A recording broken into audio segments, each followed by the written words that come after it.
What's up, everyone? I've got a video by special request of one of my subscribers asking for help on simplifying radical expressions. So I want to start off with some fairly common ones that you'll see, explain to you the thought process behind it, and then we'll go forward with some more complicated ones. Okay, so first thing I want to show you is how to take the square root of x to the third. And when I do this, I want to point something out here that you don't see a number right here, but it's implied with square roots that if there is no number right there, it's actually a 2.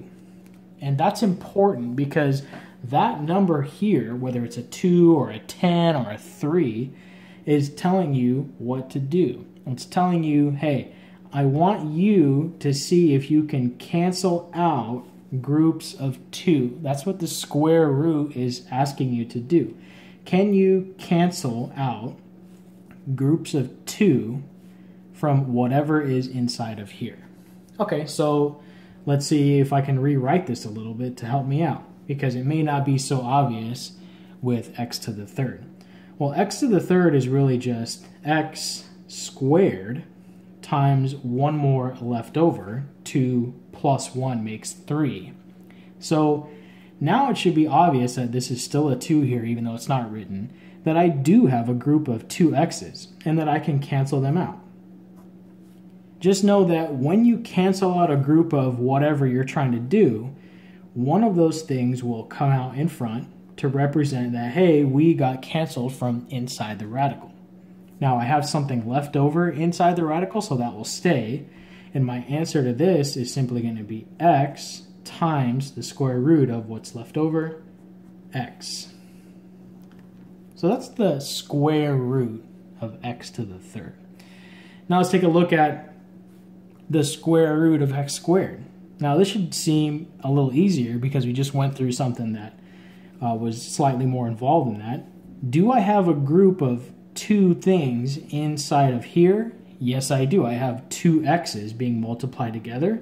So I can cancel them out. One of them will come out in front. And I have x. That's it. Nothing left over inside of the radical when I cancel these out, so the radical disappears entirely, and you're left with just your answer of x. Okay, same rules apply to numbers. 25. I'm looking to cancel out a group of 2 things here. There's a couple different ways that you can think about it with numbers. This is one of them. Okay, so to get that, I can say or think about 25 as 5 times 5. I'm still looking to cancel out a group of 2 things here, and I've just rewritten this so that it's very clear that I have 2 5s here being multiplied together. I can cancel them out. One of them comes out in front to represent, hey, we got canceled. And since there's nothing left at all underneath the radical, my answer here is just 5. Okay, what about the square root of 8 though? Is there a way that I can form the square root of 8 into 2 things that can be canceled? Well, yes and no. You're not going to be able to cancel out all of the 8. However, you can think of it as 8 as this. 4 times 2. Now, how does that help me simplify the square root of 8? That's because I know that 4 is the same as 2 times 2, and then this other 2 that I had left over stays with me. Again, how does this help me? Because I'm still looking to cancel out groups of 2 things if I can. Well, now I can clearly see that I can do that because I have not just 2 but 3 2's here. So any 2 of these can be canceled. One of them will come out in front to represent, hey, I got canceled. And I'm left with a 2 inside of the radical still. So my answer for square root of 8 simplified is 2 times the square root of 2. So that is how you simplify a radical expression. And that same logic of, okay, I'm looking to cancel out groups of 2 things can be applied to any situation. So let's look at some other situations. What if I have the cubed root of 8? I just simplified for you the square root of 8 and I got this. but is there a way that I can cancel out using cubed roots? Well, as I just showed you, 8 can be written as 4 times 2, right? And then that can be further rewritten as 2 times 2 times 2. So with cubed roots, now I'm looking to not cancel groups of 2 things, but 3. Do I have 3 things here that I can cancel?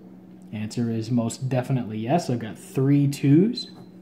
I cancel them out. I bring 1 out in front, just like I did with square roots, to represent that, hey, I got canceled. And since there's nothing else left underneath the radical, the answer to the cubed root of 8 is simply 2. Okay, so now let's look at some algebraic expressions along with numbers to see if we can kind of go further with this. Well, I already know from just doing this over here that the cube root of 8 is 2. So I know that this and this will become a 2. But what about this x to the 5th? Okay, so I'm still trying to just eliminate a group of 3 things if I can. So I've got 5 of them here, so I'll be able to at least eliminate some of these right here. But let me write out what I have. This is the same thing as the cubed root of 8. I know that that's 2. And I can rewrite x to the 5th as x to the 3rd times x squared. Remember, you're adding these powers when you multiply. So this is the same as that.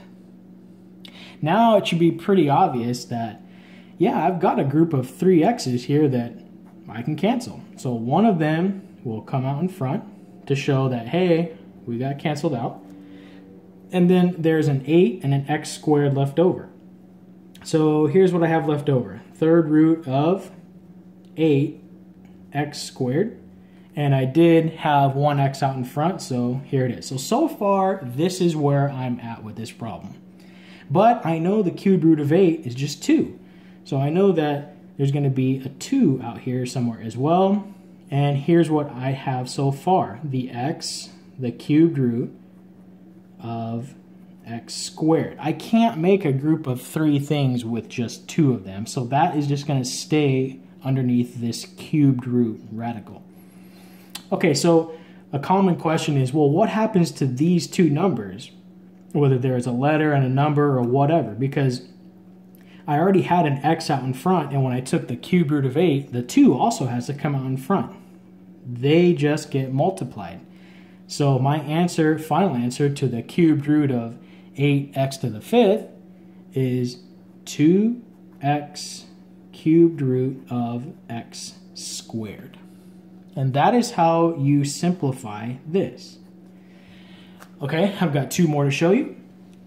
Let's take the cube root of 9a squared b to the 4th.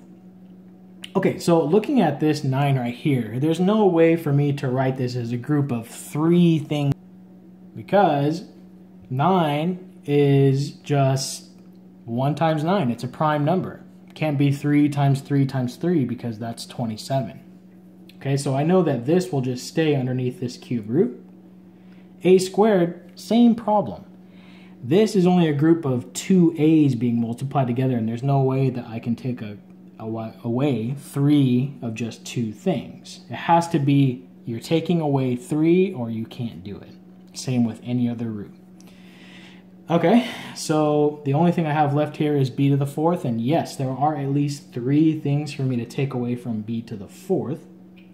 So that's going to be 3rd root of 9a squared, since I can't do anything with those, times b. Now, when I take away 3 things from 4, there's only 1 left over, and one of those that I canceled out will come out in front like this to represent the others that got canceled. So you're looking at b times the 3rd root of 9a squared b. Okay, so I got one more to show you here, and it's going to be the 5th root of y to the 7th z to the 8th. So again, it doesn't matter what we have here. You're just going to try and cancel groups of whatever this number is right here, groups of 5 in this case. Okay, so is there a way that I can make a group of 5 things from 7 of the y's? Yes, there is. So I can rewrite this as the fifth root of y to the fifth times y squared. And I'll go ahead and rewrite the z's as well. Times z to the fifth times z to the third. Remember, when I add these up, I should get right back to the original power that I had. I'm just rewriting this to help me take the root. Okay, so since I have a group of 5 things, I can take the fifth root.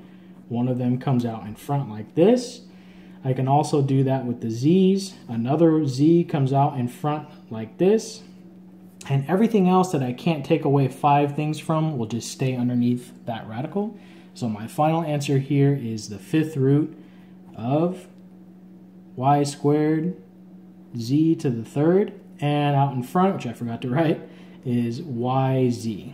So my answer here was yz times the fifth root of y squared z to the third. Let me rewrite that because it's kind of messy. It's supposed to be yz, sorry about this, fifth root y squared z to the third.